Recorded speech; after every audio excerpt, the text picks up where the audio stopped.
Ang kwento ni Jacob, ang tao na nakipagbuno sa Diyos. Ang kahangahangang kwentong ito ay isa sa pinakamalalim na salaysay sa Biblia. Hindi lang ito tungkol sa buhay na puno ng pagsubok, panlilinlang at personal na pagsisikap. Ito rin ay isang kwento ng pananampalataya, pakikibaka ng tao at espiritual na pagbabago. Ang buhay ni Jacob ay sumasalamin sa ating sariling paglalakbay. Ipinapakita kung paano ang ating pinakamahirap na pagsubok ay maaaring maging daan patungo sa isang makalangit na kapahayagan. Nagsimula ang kanyang kwento sa gitna ng isang matinding tunggalian at nagkaroon ng rurok sa isang gabi ng pakikibuno. Hindi lang laban sa isang pisikal na kalaban, kundi sa kanyang sariling kaluluwa. Kung natagpuan mong kawili-wili ang pagsasaliksik na ito sa mga aral ng Biblia, hinihikayat kitang suportahan kami sa pamamagitan ng pagsusubscribe. Huwag kalimutang i-click ang bell icon upang hindi mo mapalampas ang aming mga susunod na nilalaman. Nagsisimula ang kwento ni Jacob sa Genesis 25, kung saan naramdaman ni Rebecca, ang kanyang ina, ang paglalaban sa loob ng kanyang sinapupunan ni Jacob at Esau, ang kanyang kambal. Nang siya ay magtanong sa Diyos tungkol dito, ipinahayag sa kanya na ang kanilang tunggalian ay isang pahiwatig ng paglitaw ng dalawang magkaibang bansa. Si Jacob ang magiging pinagmulan ng Israel, samantalang si Esau ay magiging ama ng bansang Edom, tulad ng isinasaad sa Genesis 36. Ipinahayag din na si Esau, ang panganay, ay maglilingkod kay Jacob, ang nakababatang kapatid, ayon sa Genesis 25:33. Sa Genesis 25, isinalaysay ang lahi ni Isaac, anak ni Abraham. Ikinasal si Isaac kay Rebecca, anak ni Bethuel na taga Padan-aram at kapatid ni Laban. Dahil hindi magkaanak si Rebecca, taimtim na nanalangin si Isaac sa Diyos para sa kanya. Pinakinggan ng Diyos ang kanyang panalangin at nabuntis si Rebecca. Ngunit naglalaban ang mga sanggol sa kanyang sinapupunan, kaya siya ay nagtanong sa Panginoon. Sinabi ng Diyos sa kanya, "Dalawang bansa ang nasa iyong sinapupunan at mula sa iyo ay lilitaw ang dalawang magkaibang bayan. Ang isa ay magiging mas malakas kaysa sa isa at ang nakatatanda ay maglilingkod sa nakababata." Nang dumating ang oras ng panganganak, isinilang ni Rebecca ang kambal na lalaki. Ang panganay ay mapula at mabalahibo, kaya pinangalanan siyang Esau. Kasunod niya, lumabas ang kanyang kapatid na mahigpit na nakahawak sa sakong ni Esau, kaya siya ay pinangalanang Jacob. Si Isaac ay 60 taong gulang nang ipanganak ang kambal. Lumaki silang magkaiba. Si Esau ay naging mahusay na mangangaso at mahilig sa labas. Samantalang si Jacob ay mas gusto ang manatili sa loob ng tolda. Mahal ni Isaac si Esau dahil mahilig siya sa karne ng hayop, ngunit mas mahal ni Rebecca si Jacob. Isang araw, habang nagluluto si Jacob ng nilagang pagkain, dumating si Esau mula sa bukid na gutom na gutom. Sinabi niya kay Jacob, "Bigyan mo ako ng pulang nilaga na yan, gutom na gutom ako." Dahil dito, tinawag siyang Edom. Kilala si Jacob sa Biblia bilang tuso at mapanlinlang. Mula pa sa kanyang kapanganakan hanggang sa kanyang pakikibuno sa Diyos sa Genesis 32. 24 hanggang 29, marami siyang ginawang panlilinlang, kabilang na ang pag-agaw sa karapatan ng kanyang kapatid.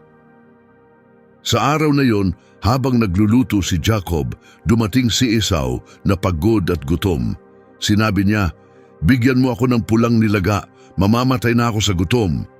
Nakita ito ni Jacob bilang pagkakataon at sinabi, "Ipagbili mo muna sa akin ang iyong karapatan bilang panganay." Dahil desperado, sumagot si Esau, "Mamamatay na ako. Ano pang silbi ng aking karapatan bilang panganay?" Muling iginiit ni Jacob, "Sumumpa ka muna sa akin." At sumumpa nga si Esau, ipinagpalit ang kanyang karapatan para sa pagkain. Matapos nito, binigyan siya ni Jacob ng tinapay at nilagang lentil. Kumain si Esau, uminom at umalis na parang walang halaga ang kanyang pagiging panganay. Dagdag pa rito, pinlano ni Jacob ang pagkawala ng basbas na dapat ay para kay Esau mula sa kanilang ama na si Isaac, gaya ng nakasaad sa Genesis 27:1 hanggang 29. Nang tumanda at mabulag na si Isaac, tinawag niya si Esau, ang kanyang panganay na anak, at sinabi, "Anak ko." Sumagot si Esau, "Narito po ako." Sinabi ni Isaac, "Matanda na ako at hindi ko alam kung kailan ako mamamatay. Kunin mo ang iyong pana at palaso at mangaso ka ng mailap na hayop para sa akin. Lutuin mo ito ayon sa paborito kong lasa at dalhin mo sa akin upang ako'y makakain at mabasbasan kita bago ako pumanaw." Narinig ni Rebecca ang usapan ng mag-ama. Habang si Esau ay umalis upang mangaso, agad niyang tinawag si Jacob at sinabi, "Narinig kong sinabi ng iyong ama kay Esau, mangaso ka at lutuin mo ako ng masarap na pagkain upang mabasbasan kita sa harapan ng Panginoon bago ako pumanaw. Kaya makinig kang mabuti, anak ko. Pumunta ka sa ating kawan at kumuha ng 2 magagandang batang kambing. Ipagluluto ko ito nang ayon sa panlasa ng iyong ama. Ihahatid mo ito sa kanya upang ikaw ang mabasbasan bago siya pumanaw." Nag-alala si Jacob at sinabi sa kanyang ina, "Ngunit si Esau ay mabalahibo samantalang makinis ang aking balat. Paano kung hipuin ako ng aking ama? Baka isipin niyang niloloko ko siya at sa halip na basbas, sumpa ang matanggap ko." Ngunit sinabi ni Rebecca, "Hayaan mong sa akin mapunta ang sumpa. Kung mangyari man iyon, sundin mo lang ang sinasabi ko." Kaya nagmadali si Jacob at dinala ang mga kambing kay Rebecca. Niluto niya ang masarap na pagkain ayon sa panlasa ni Isaac. Pagkatapos, kinuha ni Rebecca ang pinakamagandang damit ni Esau at isinuot ito kay Jacob. Upang higit siyang magmukhang si Esau, tinakpan niya ang mga kamay at leeg ni Jacob ng balat ng kambing. Ibinigay niya kay Jacob ang nilutong pagkain at tinapay. Lumapit si Jacob sa kanyang ama at sinabi, "Ama ko." Sumagot si Isaac, "Oo, sino ka?" Sinagot siya ni Jacob, "Ako po si Esau, ang inyong panganay na anak. Ginawa ko na po ang iniutos ninyo. Maupo na kayo at kumain ng aking hinuli upang mabasbasan ninyo ako." Nagduda si Isaac at nagtanong, "Bakit napakabilis mong nahanap ang hayop, anak ko?" Sinabi ni Jacob, "Pinagpala ako ng Diyos upang mabilis ko itong makita." Sinabi ni Isaac, "Lumapit ka upang mahawakan kita, anak ko, upang malaman ko kung ikaw nga si Esau." Lumapit si Jacob at hinawakan siya ng kanyang ama. Sinabi ni Isaac, "Ang tinig ay tinig ni Jacob, ngunit ang kamay ay kamay ni Esau." Dahil mabalahibo ang balat na nilagay ni Rebecca, hindi siya nakilala ni Isaac at pinagpala siya. Muli niyang tinanong, "Ikaw ba talaga si Esau?" Sumagot si Jacob, "Opo." Sinabi ni Isaac, "Ibigay mo sa akin ang iyong hinuli upang ako'y makakain at mabasbasan kita." Pinakain siya ni Jacob at pinainom ng alak. Pagkatapos kumain, sinabi ni Isaac, "Lumapit ka at halikan mo ako, anak ko." Lumapit si Jacob at nang maamoy ni Isaac ang kanyang damit, binasbasan siya nito. "Ang bango ng aking anak ay tulad ng bango ng isang bukiring pinagpala ng Panginoon. Bigyan ka nawa ng Diyos ng hamog mula sa langit at kasaganaan mula sa lupa, sagana sa trigo at bagong alak. Paglingkuran ka nawa ng mga bansa at yumuko sa iyo ang mga tao. Maging pinuno ka ng iyong mga kapatid. Sumpain ang sinumang susumpa sa iyo at pagpalain ang sinumang magpapala sa iyo." Dahil sa panlilin lang na ito, nagalit si Esau at nagbalak siyang patayin si Jacob. Dahil dito, napilitang tumakas si Jacob. Sa kanyang paglalakbay patungo sa bayan ng kanyang ina, nakita niya ang isang hagdan na umaabot sa langit at may mga anghel na bumababa at umaakyat dito. Pagdating niya sa Haran, nagkaroon siya ng isang mahalagang sandali sa kanyang buhay nang makilala niya ang kanyang tiyuhin na si Laban. Sa kanyang paglalakbay, dumating siya sa isang lugar malapit sa silangan kung saan may nakita siyang balon sa parang. May 3 kawan ng tupa roon na nagpapahinga. Ang balon ay natatakpan ng isang malaking bato at binubuksan lamang ito kapag dumating na ang lahat ng pastol upang painumin ang kanilang mga hayop. Habang naglalakad, kinausap ni Jacob ang mga pastol at nagtanong, "Mga kapatid, taga saan kayo?" Sumagot sila, "Kami ay taga Haran." Muli siyang nagtanong, "Kilala niyo ba si Laban, ang apo ni Nahor at kapatid ni Abraham?" Sumagot sila, maayos ang kalagayan niya. At heto na ang kanyang anak na si Raquel dumarating kasama ang mga tupa. Napansin ni Jacob na mataas pa ang araw at sinabi, "Tingnan ninyo, maaga pa. Hindi pa oras upang ipunin ng mga tupa para sa gabi. Painumin na ninyo ang mga ito at hayaang manginain pa." Ngunit ipinaliwanag ng mga pastol, hindi pa maaari hanggang hindi dumarating ang lahat ng kawan at naitabi ang bato mula sa bunganga ng balon. Kapag nagawa iyon, saka pa lang namin mapapainom ang mga tupa. Habang sila'y nag-uusap, dumating si Raquel kasama ang kawan ng kanyang ama. Siya mismo ang nagpapastol ng mga ito. Nang makita ni Jacob si Raquel at makilala ang mga tupa ng kanyang tiyuhin na si Laban, dali-dali niyang inalis ang bato mula sa balon at pinainom ang mga hayop ni Laban. Sa kanilang pagkikita, binati ni Jacob si Raquel ng isang halik at sa sobrang tuwa, napaiyak siya. Pagkatapos, ipinaalam ni Jacob kay Raquel na siya ay kamag-anak ng kanyang ama at anak ni Rebecca. Sa sobrang kasiyahan, agad tumakbo si Raquel upang ipaalam ito kay Laban.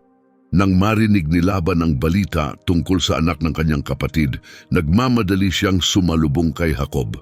Mahigpit niya itong niyakap, hinalikan at dinala sa kanyang bahay. Doon, ikinuwento ni Jacob kay Laban ang lahat ng nangyari sa kanyang paglalakbay.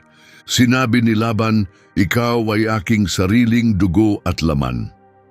Pagkalipas ng 1 buwan na paninirahan ni Jacob sa tahanan ni Laban, nagtanong si Laban, "Dahil lang ba sa tayo'y magkamag-anak ay magtatrabaho ka nang walang kabayaran? Sabihin mo kung ano ang nais mong sahod." Si Laban ay may 2 anak na babae, si Leah, ang panganay, na may maamong mga mata, at si Raquel, ang bunso, na napakaganda. Dahil sa pagmamahal ni Jacob kay Raquel, sinabi niya, "Magtatrabaho ako sa iyo ng 7 taon kapalit ng pagpapakasal kay Raquel, ang iyong bunsong anak." Pumayag si Laban at sinabi, "Mas nais kong mapangasawa mo siya kaysa sa ibang lalaki. Manatili ka at magtrabaho sa akin." Kaya't naglingkod si Jacob kay Laban ng 7 taon para kay Raquel, ngunit dahil sa kanyang pagmamahal, tila napakabilis lang lumipas ng panahon. Nang matapos ang 7 taon, lumapit si Jacob kay Laban at sinabi, "Ibigay mo na sa akin ang aking asawa, natapos ko na ang aking panunungkulan at nais ko na siyang pakasalan." Kaya naghanda si Laban ng isang malaking salu-salo at inimbitahan ang lahat ng kalalakihan sa lugar. Nagkaroon ng maraming alak at kasayahan. Subalit nang gumabi, sa halip na si Raquel, si Leah ang lihim na ipinasok ni Laban sa silid ni Jacob. Hindi niya namalayan ang panlilinlang at natulog siyang kasama si Leah bilang kanyang asawa. Ibinigay rin ni Laban si Zilpa bilang alipin ni Leah. Ngunit kinaumagahan, nagulat si Jacob nang makita na si Leah ang kanyang katabi sa halip na si Raquel. Galit siyang lumapit kay Laban at sinabi, "Ano itong ginawa mo sa akin? Naglingkod ako ng 7 taon para kay Raquel. Bakit mo ako niloko?" Kalma lamang na sumagot si Laban, "Sa aming lugar, hindi maaaring maunang magpakasal ang bunso kaysa sa panganay. Tapusin mo muna ang 1 linggo ng kasal kay Leah at ibibigay ko rin sa iyo si Raquel, ngunit kailangan mong maglingkod muli ng 7 taon. Dahil wala siyang magawa, tinanggap ni Jacob ang kasunduan at tinapos ang 1 linggo bilang asawa ni Leah. Pagkatapos nito, ibinigay na rin ni Laban si Raquel bilang kanyang ikalawang asawa at binigyan siya ng isa pang alipin, si Bilha. Sa wakas, si Jacob ay napangasawa rin si Raquel na kanyang mas minahal kaysa kay Leah at muli siyang naglingkod ng 7 taon kay Laban bilang kabayaran. Sa kabila ng panlilinlang na nangyari at ng dagdag na taon ng paglilingkod, nagbunga ang tiyaga ni Jacob. Hindi lamang niya napangasawa si Raquel, kundi nakapag-ipon din siya ng maraming kawan mula kay Laban dahil sa kanyang kakayahan at pagpapala ng Diyos. Kalaunan, inutusan siya ng Diyos na bumalik sa lupain ng kanyang ama. Ngunit kasama ng desisyong ito, ang isang matinding hamon, ang muling pagkikita nila ni Esau, ang kapatid na kanyang tinakasan maraming taon na ang nakalipas. Ang buhay ni Jacob ay puno ng mga pagsubok at tagumpay na nagpapakita ng kanyang katatagan at natatanging kapalaran. Bagamat ipinangako ng Diyos kay Jacob na hindi lamang siya magiging ama ng isang dakilang bansa, kundi ng maraming bansa, nakadama pa rin siya ng matinding takot at pangamba. Habang naghahanda siyang harapin si Esau na minsang nangakong papatayin siya, natagpuan ni Jacob ang kanyang sarili sa isang mahalagang sandali ng kanyang buhay. Matapos tumakas mula kay Laban, ngayon naman ay haharapin niya ang kanyang galit na kapatid na nais siyang patayin. Upang mapatahimik si Esau, nag-isip si Jacob ng isang plano. Nagpadala siya ng maraming regalo sa kanyang kapatid, isang caravan na puno ng mga hayop at iba pang handog na dinala ng kanyang mga lingkod sa kabila ng ilog Jabok. Kasama rin niya ang kanyang pamilya upang tiyakin ang kanilang kaligtasan. Pagod at walang natirang pag-aari, naiwan si Jacob na mag-isa sa ilang, harap-harapan sa tila hindi maiiwasang kapahamakan. Doon sa pampang ng ilog Jabok, wala na siyang ibang matakasan. Ang kanyang nakaraan ay nasa likuran niya at ang isang hindi tiyak na hinaharap ay nasa harapan niya. Sa sobrang pagod, siya ay nakatulog ng mahimbing. Sa ganitong kalagayan naganap ang isa sa pinakamahalagang hamon sa kanyang buhay. Hindi lamang ang pagtakbo mula sa magulong kasaysayan ng kanyang pamilya, kundi ang isang pisikal na pakikipagbuno sa isang misteryosong nilalang. Nang gabing iyon, ayon sa Genesis 33:22, hinarap ni Jacob ang isang pagsubok na sumasalamin sa lahat ng laban na kanyang pinagdaanan. Matapos niyang tiyakin na ang kanyang pamilya at mga pag-aari ay nasa ligtas na pampang ng ilog, naiwan siyang mag-isa. Isang hindi kilalang lalaki ang biglang lumitaw at naganap ang isang matinding pakikipagbuno na tumagal hanggang sa pagbubukang liwayway. Ngunit hindi lang ito isang pisikal na laban, ito rin ay isang sagisag ng patuloy na pakikipaglaban ni Jacob sa kanyang kapalaran at layunin sa buhay.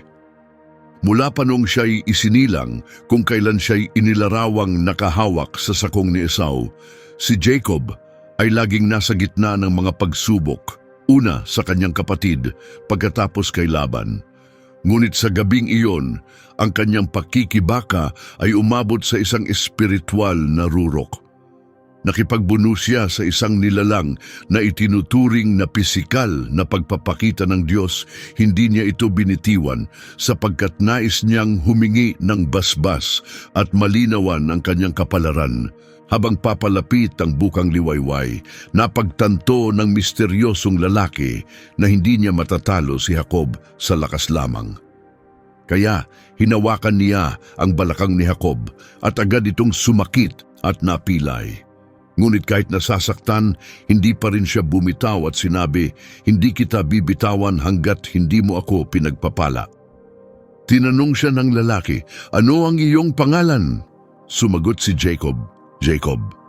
Pagkatapos, sinabi ng lalaki, "Mula ngayon, hindi na Jacob ang iyong pangalan, kundi Israel. sapagkat nakipaglaban ka sa Diyos at sa mga tao at ikaw ay nagtagumpay. Nang maging mausisa si Jacob, tinanong niya, "Ano ang iyong pangalan?" Ngunit hindi ito diretsahang sinagot ng lalaki at sa halip ay pinagpala na lamang siya roon. Pinangalanan ni Jacob ang lugar na iyon bilang Peniel at sinabi niya, "Tiningnan ko ang mukha ng Diyos ng harapan, ngunit hindi ako namatay." Nang umalis siya sa Peniel, sumikat ang araw at siya ay lumakad ng paika-ika dahil sa kanyang nasugatang balakang. Mula noon, naging kaugalian ng mga Israelita na huwag kainin ang litid sa may balakang bilang pag-alala sa eksaktong bahagi ng katawan ni Jacob na hinawakan noong kanyang pakikipagbuno sa Diyos.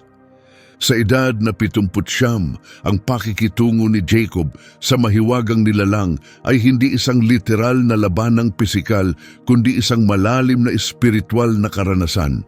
Ang kwento ay nagpapakita na ang hindi pagkatalo ng lalaking ito kay Jacob ay hindi dahil sa pisikal na kahinaan, sapagkat madali niyang napilayan ang balakang ni Jacob. Sa halip, ipinapakita nito ang matibay na paninindigan ni Jacob at ang kanyang pagtangging sumuko ng walang katiyakan mula sa Diyos. Ang mahalagang sandaling ito sa buhay ni Jacob ay sumisimbolo sa kanyang pagtitiyaga at determinasyon na makipagtagpo sa Diyos, hindi lamang upang makatanggap ng pagpapala, kundi upang makamit ang isang bagong pagkakakilanlan bilang Israel, isang palatandaan ng kanyang kakayahang manatiling matatag sa harap ng parehong hamon ng tao at ng Diyos. Ang pinakamahalagang sandali ay dumating nang sabihin ni Jacob sa mahiwagang nilalang na hindi niya ito bibitawan hanggat hindi siya pinagpapala. Ipinapakita nito ang kahandaang sumunod ni Jacob sa kalooban ng Diyos. Ang kanyang pagtitiyaga ay nagbigay sa kanya ng tagumpay. Handa siyang tapusin ang laban hanggang dulo. Ang pagbabagong ito ay pinagtibay sa pamamagitan ng pagpapalit ng kanyang pangalan, na may malaking kahulugan kay Jacob dahil ang kanyang pangalan ay matagal nang nauugnay sa kanyang reputasyon. Ang pagpapalit ng pangalan ay sumisimbolo ng pagbabago sa kanyang pagkatao. Noong unang panahon, ang pagpapalit ng pangalan ng isang tao ay nangangahulugan ng pag-angkin ng kapangyarihan sa kanya. Tinanggap ni Jacob ang kanyang bagong pangalan, isang palatandaan na tinatanggap din niya ang isang bagong aspeto ng kanyang sarili. Ang pangalang ito ay nagpapakita ng isang mahalagang pagbabago. Ang kanyang dating katatagan na nagbigay sa kanya ng tagumpay sa mga pakikitungo sa ibang tao ay ngayon ay nagbigay sa kanya ng tagumpay sa kanyang espiritual na laban. Hindi dahil sumuko ang Diyos, kundi dahil natutunan ni Jacob na isuko ang kanyang sariling pamamaraan. Sa pamamaraan ng Diyos, madalas ay kailangang matalo muna upang tunay na magtagumpay.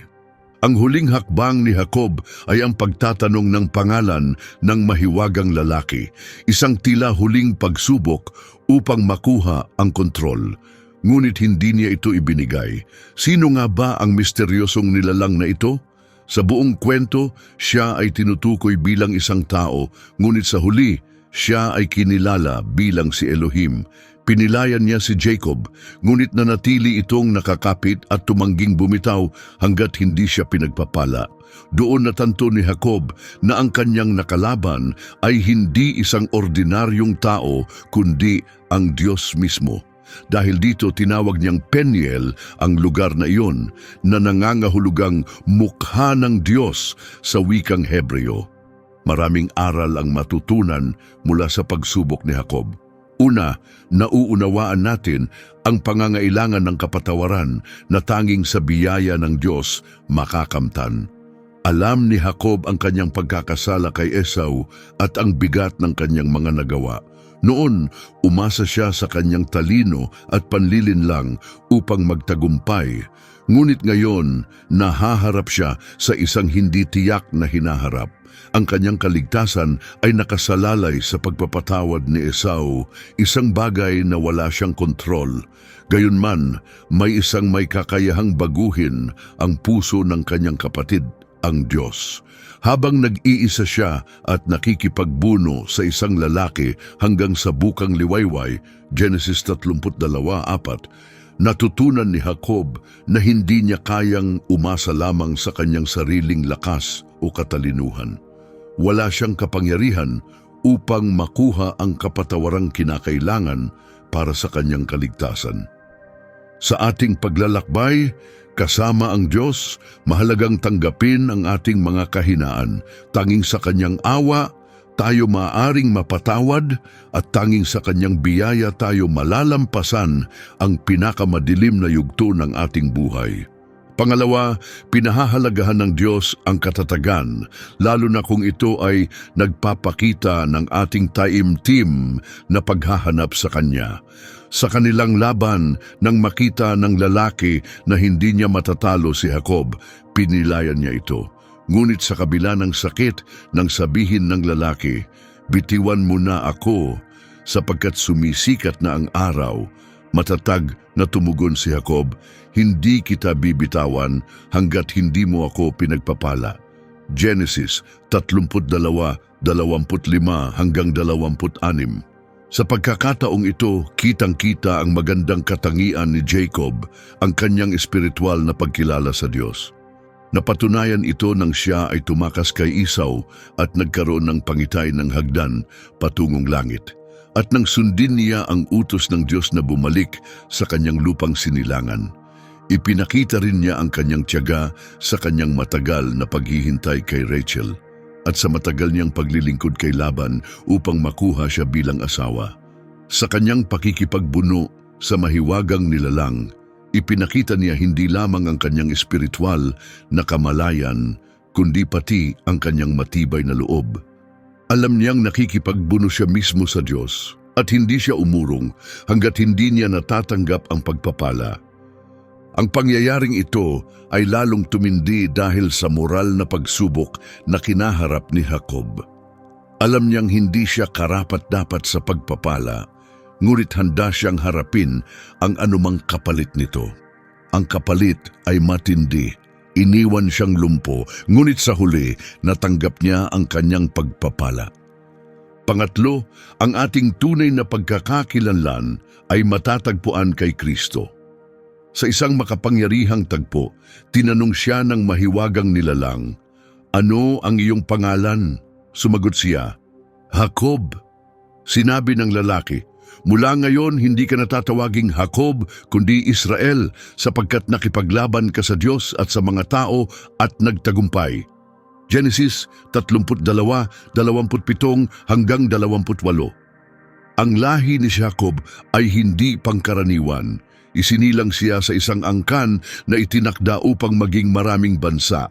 Taglay niya ang pananampalataya ng kanyang lolo, ang kainggitan ng kanyang lola na si Sarah, ang katalinuhan ng kanyang ina, at ang katapatan ng kanyang ama. Mula pagkasilang binansagan siyang mang-aagaw at sa kabataan niya, tunay ngang isinabuhay niya ito. Madalas siyang mag-isip para sa sariling kapakanan, ngunit nagsimula ang kanyang pagbabago nang umibig siya kay Rachel at nang italaga niya ang sarili sa kanyang pamilya. Gayunpaman, ang tunay niyang pagbabagong anyo ay dumating nang makatagpo niya ang Diyos. Dito siya pinangalan ng Israel at kinilala bilang isang prinsipe ng Diyos. Ano ang kahulugan ng bagong pangalan? Ito ay sumisimbolo ng bagong pagkatao. Sa buong Biblia, madalas binibigyan ng Diyos ng bagong pangalan ang mga tao upang ipakita ang kanilang espiritual na pagbabago. Katulad nito, ang bawat sumasampalataya kay Kristo ay binibigyan ng bagong pagkatao.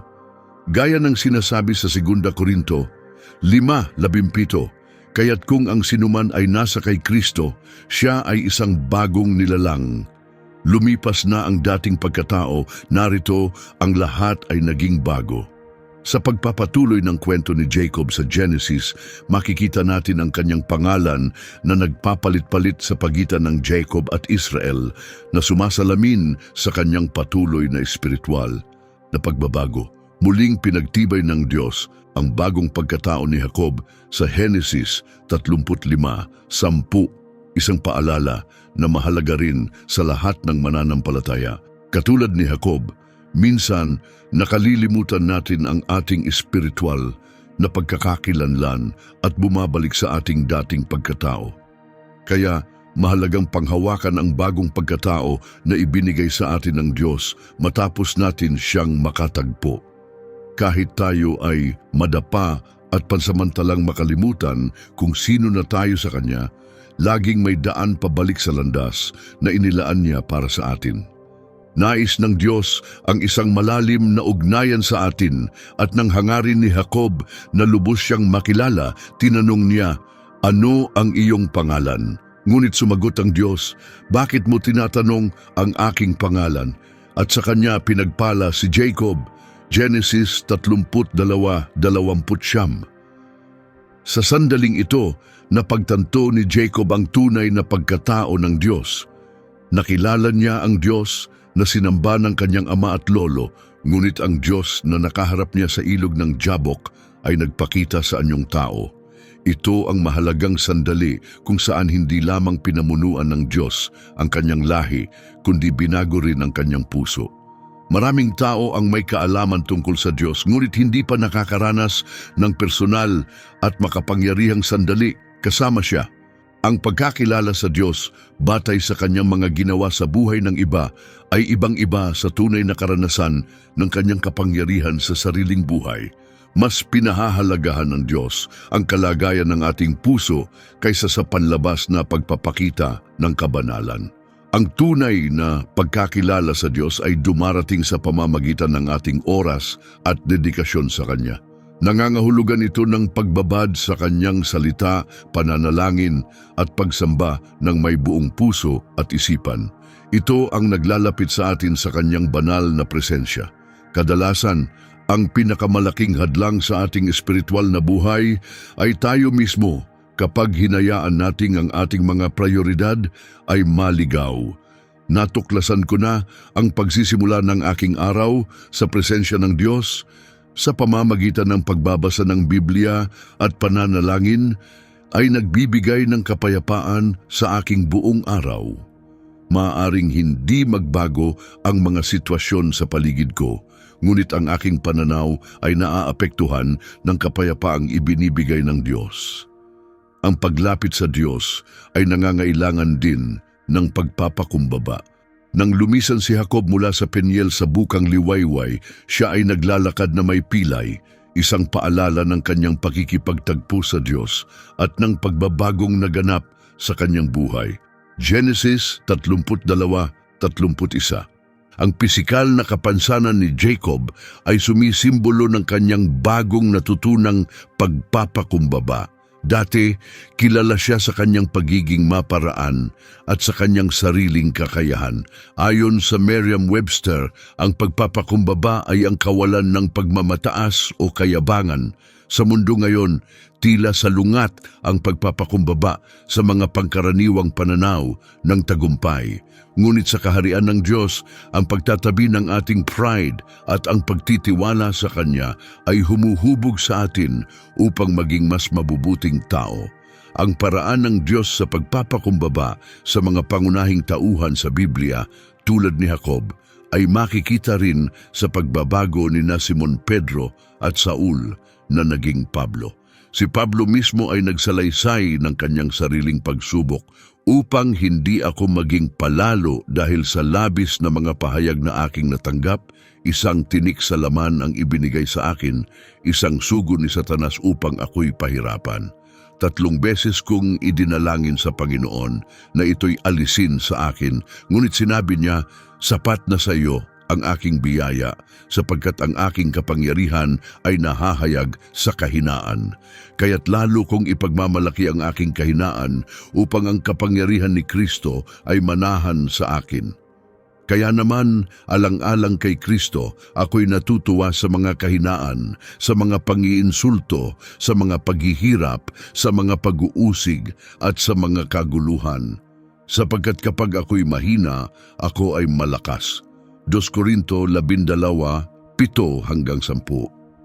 Walang nagnanais ng isang buhay na puno ng sakit o kapansanan para lamang mapanatili ang pagpapakumbaba, ngunit alam ng Diyos ang ating tunay na pangangailangan. Alam niya na ang ating tunay na lakas ay nagmumula sa ating pagtitiwala sa Kanya, hindi sa ating sariling kakayahan. Nang sumikat ang araw, naglakad si Jacob na may pilay, may dalang bagong sugat, ngunit kasabay nito ay isang bagong pangalan at isang mas malalim na relasyon sa Diyos. Nais ng Diyos na pagpalain tayo. Minsan, hinihikayat niya tayong makipagbuno sa Kanya upang matanggap ang ilang pagpapala, hindi dahil ayaw niya tayong pagpalain, kundi dahil ang proseso ng pakikibaka mismo ay naglalaman ng mas maraming biyaya kaysa sa simpleng pagtanggap lamang. Mahalaga ring tandaan na ang Diyos mismo ang nagpasimula ng hamong ito kay Jacob. Ang Diyos ang unang lumapit. Sa panahong iyon, punong-puno ng takot si Jacob tungkol kay Esau at sa maaaring mangyari. Ngunit ang pakikibakang ito ay nagpagising sa kanya mula sa kanyang mga alalahanin at ibinalik ang kanyang pokus sa Diyos. Maaaring sa simula, inisip ni Jacob, Diyos, pakiusap, paalisin mo ang taong ito. Ito na ang huling bagay na kailangan ko ngayon. Ngunit di nagtagal na pagtanto niya na ang labanang ito ay daan patungo sa pagpapala ng Diyos. Ganoon din sa ating buhay, patuloy na lumaban. Ano ang tunay mong kailangan mula sa Diyos sa sandaling ito?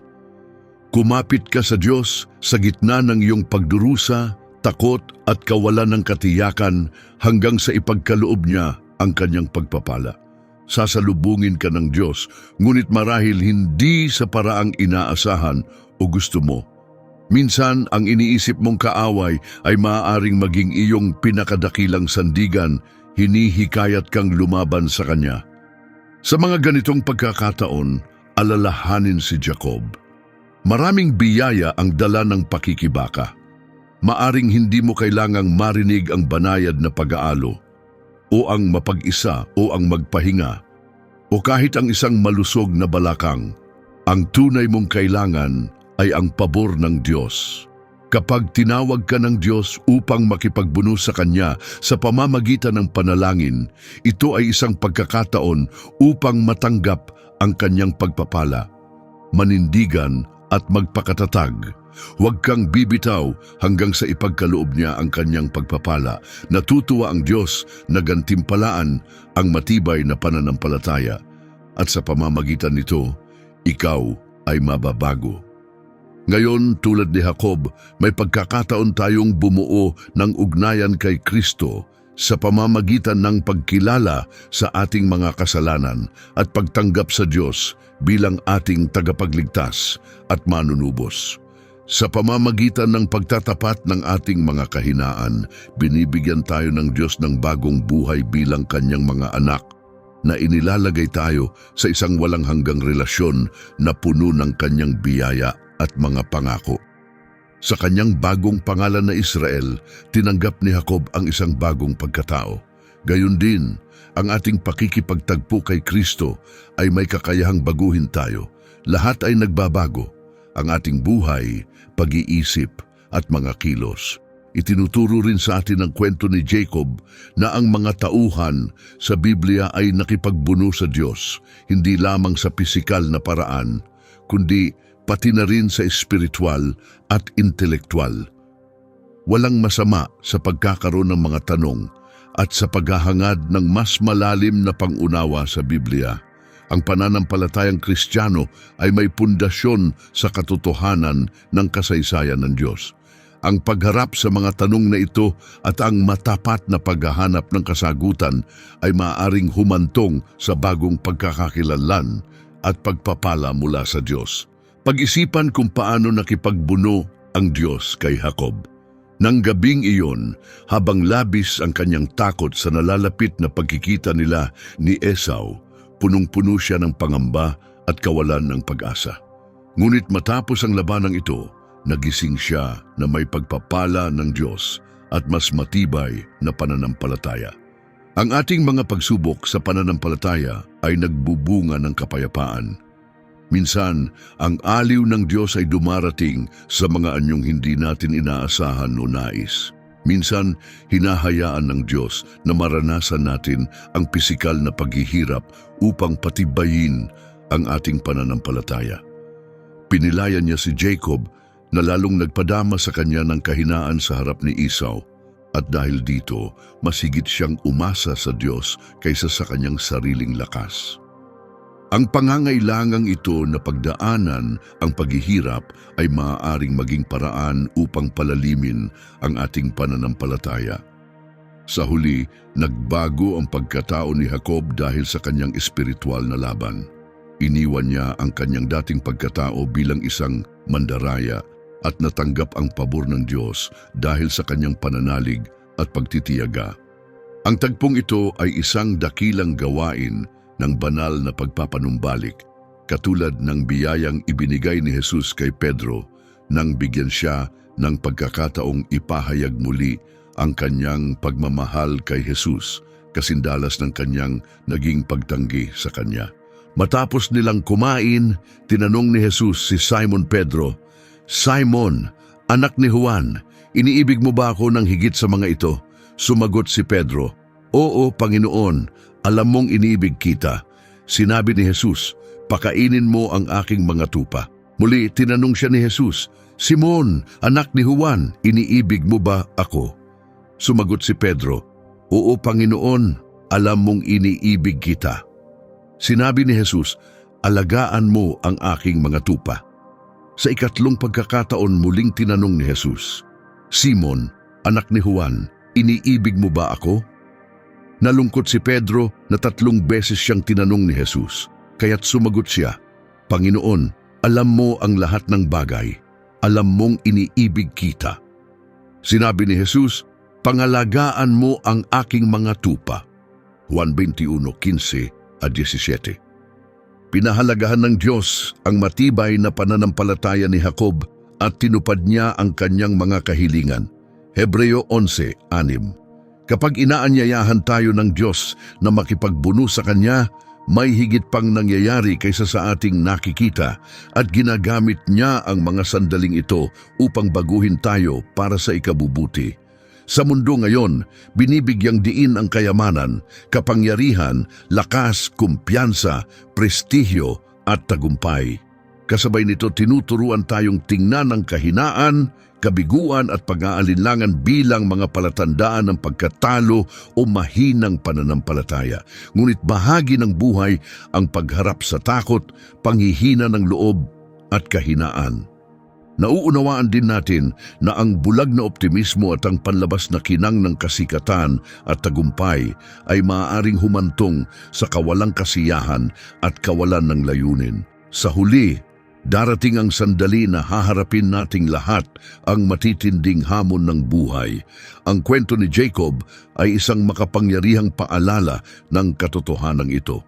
Si Frederick Buechner, isang kilalang Kristiyanong manunulat, ay inilarawan ang labanang espiritual ni Jacob sa ilog ng Jabbok bilang ang kamanghamanghang pagkatalo ng kaluluwa ng tao sa kamay ng Diyos.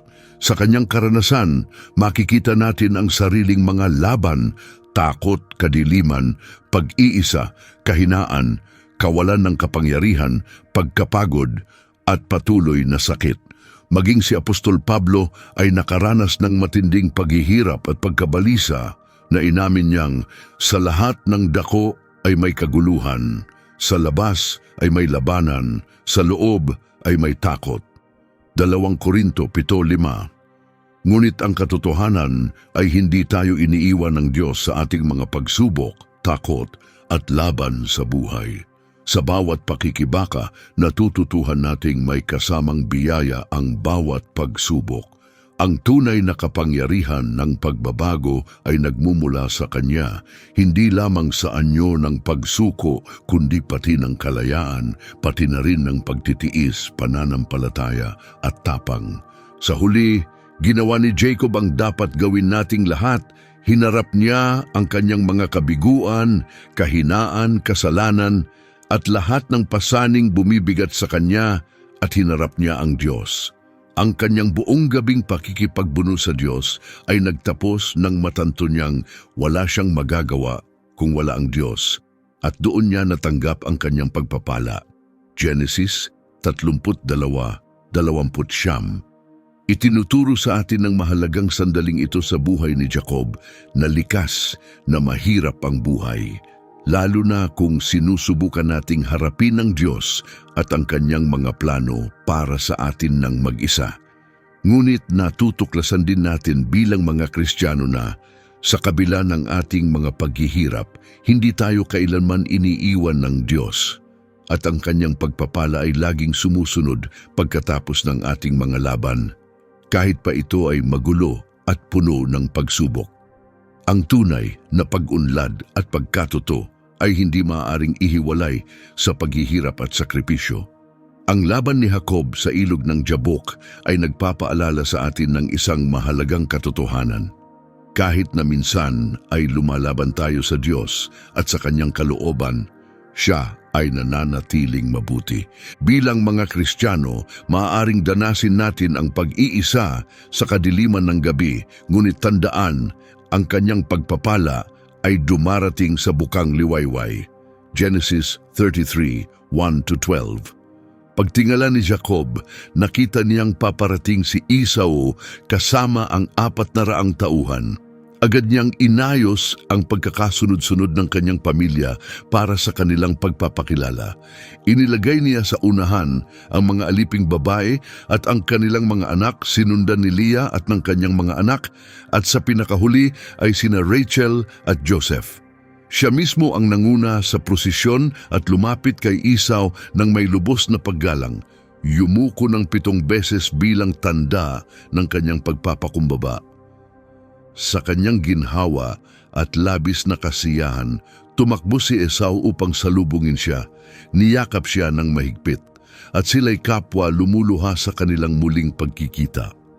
Napansin ni Esau ang mga babae at mga bata at nagtanong, "Sino ang mga kasama mo?" Ipinakilala sila ni Jacob at sinabi, "Sila ang mga anak na mabait na ipinagkaloob ng Diyos sa iyong lingkod."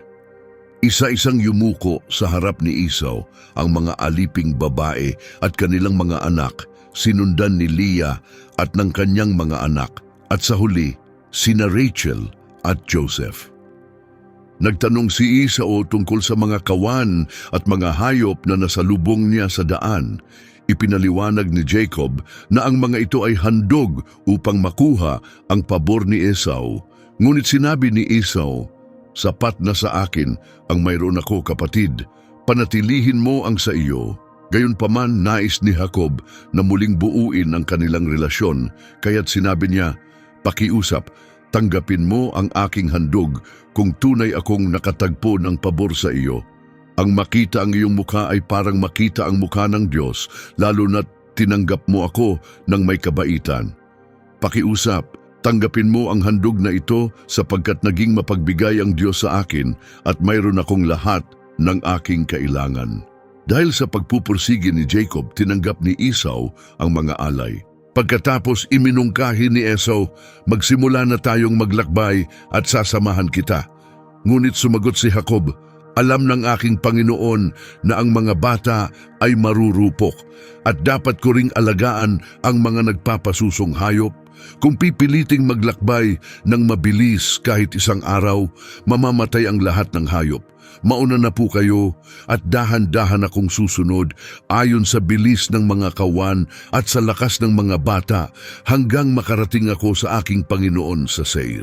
Nag-alok si Esau, "Hayaan mong mag-iwan ako ng ilan sa aking mga tauhan upang samahan ka." Ngunit tumanggi si Jacob, "Wala pong kailangan pang gawin, kundi hayaan akong makatagpo ng pabor sa mata ng aking Panginoon." Kaya't si Esau ay bumalik sa Seir ng araw na iyon, habang si Jacob ay naglakbay pahilaga patungo sa Sukkot. Doon siya nagtayo ng bahay at gumawa ng mga silungan para sa kanyang mga hayop. kaya tinawag ang lugar na iyon na Sukot, na nangangahulugang mga silungan o mga kubol. Pagdating mula sa Padan-aram, si Jacob ay nanirahan malapit sa lungsod ng Shechem sa Kanaan, kung saan kita mula sa kanyang kampo. Binili niya ang isang bahagi ng lupa mula sa mga anak ni Hamor, ang ama ni Shechem, sa halagang 100 pirasong salapi. Doon, nagtayo siya ng altar at tinawag itong El Elohe Israel, na nangangahulugang Diyos, ang Diyos ng Israel. Ang muling pagkikita ni na Jacob at Esau ay hindi na puno ng alitan, kundi ng kapatawaran. Sa halip na galit, sinalubong ni Esau si Jacob ng yakap at luha. Nalampasan na ang kanyang dating hangaring saktan ang kanyang kapatid. Bagamat sa simula ay tinanggihan ni Esau ang mga handog ni Jacob, tinanggap niya ang mga ito ng igiit ni Jacob na nagpapakita na higit niyang pinahalagahan ang kanilang naibalik na relasyon kaysa sa mga material na bagay. Gayunpaman, ang huling bahagi ng buhay ni Jacob ay hindi nawala sa lungkot. Nawala sa kanya ang kanyang pinakamamahal na asawa, si Rachel. Ng mga anak ito, at ang kanyang paboritong anak na si Joseph ay ipinagbili ng kanyang mga naiinggit na kapatid bilang alipin.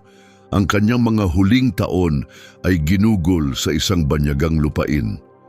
Sa kabila ng lahat ng sakit at pagsubok, patuloy siyang pinatibay ng Diyos. Pinapaalalahanan siya ng kanyang presensya at ng kanyang mga pangako kahit sa mga panahong parang hindi pa ito natutupad. Kung nakita mong mahalaga ang nilalaman ng video na ito, hinihikayat kita na mag-subscribe upang hindi mo makaligtaan ang aming mga susunod na nilalaman. Sama-sama nating palalimin ang ating kaalaman at pag-unawa. Pag-isipan natin ang paglalakbay ni Jacob, alin sa kanyang mga pagsubok ang lubos mong naiintindihan o nararamdaman. Sa anong bahagi ng iyong buhay maaaring kailanganin mong humingi ng kapatawaran? Pinupursige mo ba ang iyong relasyon sa Diyos ng may pananampalataya at dedikasyon? Ano ang maaari mong gawin upang mas mapalapit sa Kanya habang nananatiling mapagpakumbaba? Sa pamamagitan ng pagtanggap sa mga aral mula sa salita ng Diyos, maaari tayong lumago, makaranas ng mas malaking kapayapaan at maging mga taong tinawag tayo ng Diyos upang maging. Salamat sa pagsama sa amin at naway pagpalain ka ng Diyos.